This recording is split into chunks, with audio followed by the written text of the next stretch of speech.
بسم اللہ الرحمن الرحیم۔ آج کے اس عظیم موقع پر اسی موقع کے بارے میں حضور اکرم رحمت عالم صلی اللہ علیہ وسلم نے فرمایا کہ سحری کھانا سنت ہے،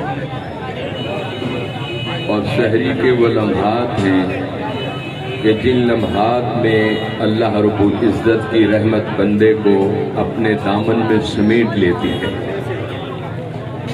اور آج میں پاکستان مرکزی مسلم لیگ نے یہ جو قدم اٹھایا ہے، یہ صرف اور صرف ماڈل ٹاؤن کی حد ہی نہیں بلکہ پورے پاکستان میں ہی غریب عوام، مسکین، محتاج اور اپنے دوستوں کے لیے سحری کا اور افطاری کا معقول یہ انتظام ہے۔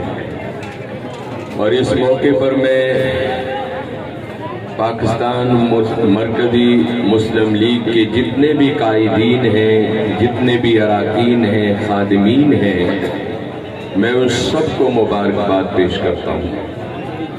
اور یہ ایک بہت بڑا اقدام ہے اس جماعت کا اپنی عوام کے لیے اور اپنے بھائیوں کے لیے، اپنے بہنوں اور بیٹیوں کے لیے یہ اسپیشل طور پر یہ پاکستان مرکزی مسلم لیگ کی طرف سے یہ اہتمام کیا گیا ہے۔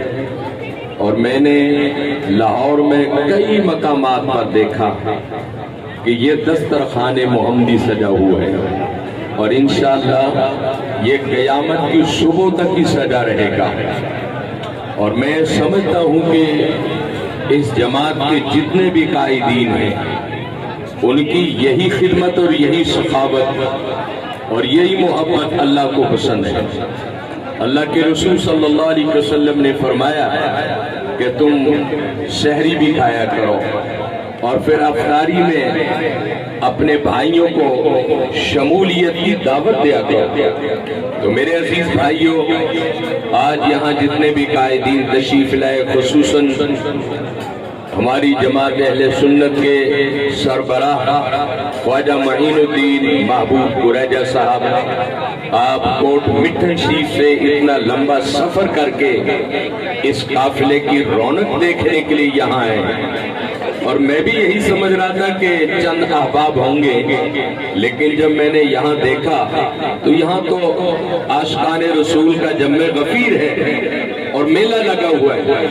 تو الحمدللہ رب العالمین کا ہم شکر ادا کرتے ہیں کہ ہمیں اللہ رب العزت نے ایسے قائدین عطا کیے اور ایسے خادمین عطا کیے۔ اور میں یہ سمجھتا ہوں کہ حضرت سیدنا فاروق اعظم کے زمانے کا ایک چھوٹا سا واقعہ ہے کہ آپ رات کو جب گشت کر رہے تھے تو ایک چوک پر کھڑے ہو گئے، ایک خاتون اپنی بیٹی کو کہتی ہے کہ بیٹا جلدی اٹھ جا اور بکریوں کا دودھ نکال لے، اور نکالنے کے ساتھ ساتھ کچھ دودھ اور کچھ پانی، دونوں چیزوں کو مکس کر کے بازار کے اندر فروخت کر دے۔ اس نوجوان بچی نے کہا کہ ماں یہ جملے تو ادا کر دیے ہیں، لیکن آپ کو علم ہے کہ فاروق اعظم کا زمانہ ہے، دور فاروقی ہے، کہیں فاروق اعظم سن نہ لے۔ تو ماں کہنے لگی کہ بیٹا فاروق اعظم تو وقت کا حاکم اور حکمران ہے، وہ تو اپنے محل میں آرام کر رہے ہوں گے۔ تو وہی نوجوان لڑکی کہنے لگی کہ ماں اگر فاروق اعظم آرام کر رہے تو فاروق اعظم کا رب تو ہمیں دیکھ رہا ہے، وہ تو الحی القیوم ہے، وہ ہمارے سارے معاملات سے باخبر ہے۔ صبح جب ہوئی تو حضرت فاروق اعظم اس دروازے پر آگے اور اسی گھر سے پھر رشتہ مانگا۔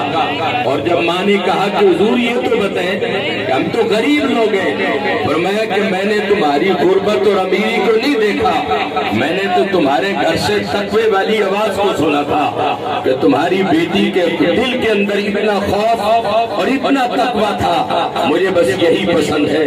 تو میرے عزیز بھائیوں، ماہ رمضان المبارک ہمیں یہ دعوت دیتا ہے کہ ہم اپنے گناہوں کی معافی مانگے، اللہ اس کے رسول کی طرف رجوع کرے۔